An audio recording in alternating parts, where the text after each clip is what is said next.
You know, guys, it's been about 1 year since I started doing light novel reviews, and pretty much all of the light novels that I've been reviewing so far have been pretty much very bit interesting and also really a lot of fun.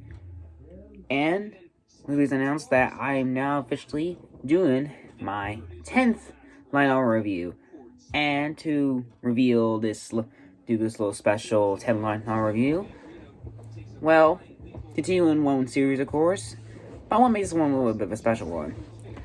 Yes, as you mentioned before, I'm going to continue.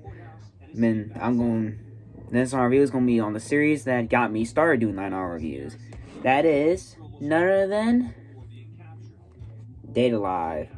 This is volume 7, and this is the 10th 9-hour review. Let's get started.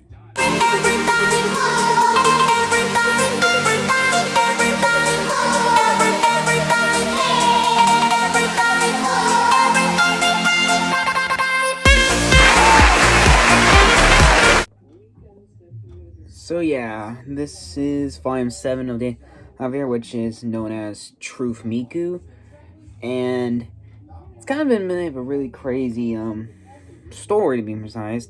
And of course, with volumes 5, 6, and this one, which if fully adapts the second season of the anime, and I gotta tell you, it's been one crazy, interesting story on this volume as well, and it's pretty much one hell of a ride, I would say right now. It's a lot of craziness one, of course, and it's kind of, like I said, it's kind of crazy right now. And honestly, when I read through this, it honestly got me on the edge of my seat, and basically can't wait to show you guys what's been going on about this. So of course, I decided to upload this video on April 10th. Of course, April 10th is officially Toka Yatagami, one of the main characters of Date A Live. It is officially her birthday, so happy birthday, Toka! And then that's the reason why I wanted to upload this video on the 10th of April. So yeah, pretty much it's really great to actually celebrate her birthday by none other than reviewing in the volume of Date A Live. With a little sign out of the way, let's look into the Syonphus of Volume 7. Bargain with the Nightmare. Things are looking grim. All of Tengu's seal has been enthroned by the irresistible voice of Miku, a spirit whose singing grants her power over human and spirit alike. Worse, Toka has fallen into the clutches of DEM. Rashio feels trapped by this seemingly hopeless dilemma. The sister Kurumi Tokozaki appears before him in the worst possible timing and an offer he can't refuse. Based on that Syonphus alone, you can already tell that trouble is about to soon be brewing.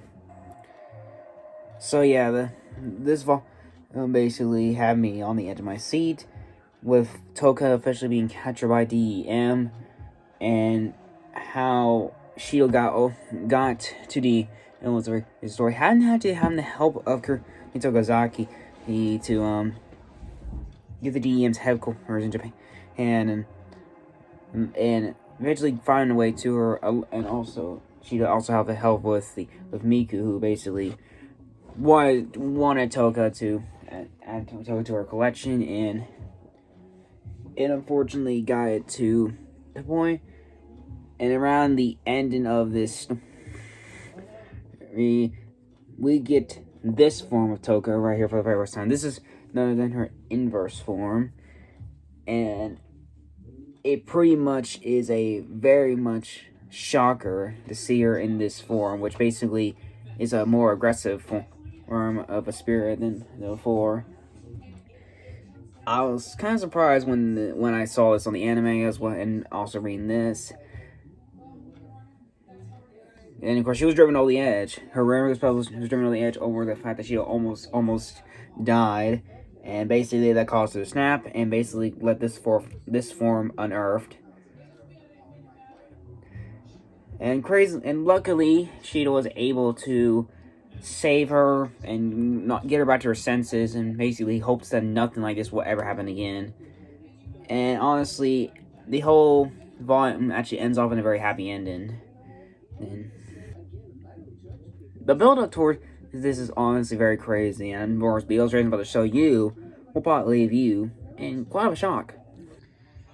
So yeah, here's Toka, who's fortunately captured by DEM. This is there's a little bit of a difference right here. In the anime, she actually wears her maid uniform, but in the light novel, she's wearing her school uniform.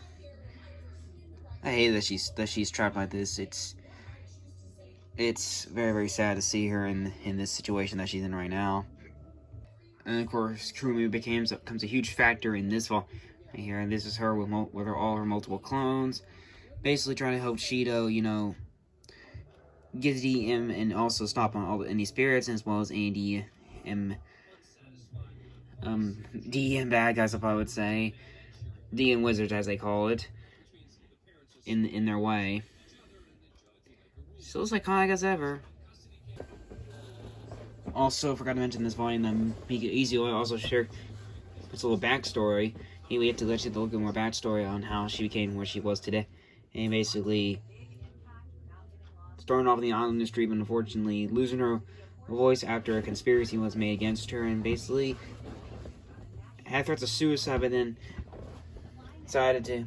in the mysterious Phantom actually gave her spirit powers and basically amplified her voice. Well, the thing about her backstory is very, very sad. And what I'm about to show you guys next, this illustration actually is fully colored into the book. You only see the colored illustrations at the beginning of the story, like, you know, a little bit of the table of contents and all that stuff. But this actual one's really fully colored into the book. And here you go. Yep, this is Toka in her inverse form, fully colored. Hey, look at the rage in her eyes. It's very, very frightening. I will be running for my life right now. It is crazy. And of course, we'll end off with one illustration for right here, which is Miku Izuo. Oh, it's very different. Maid uniform being worn in the light novel, but she actually wears her idol uniform in the anime.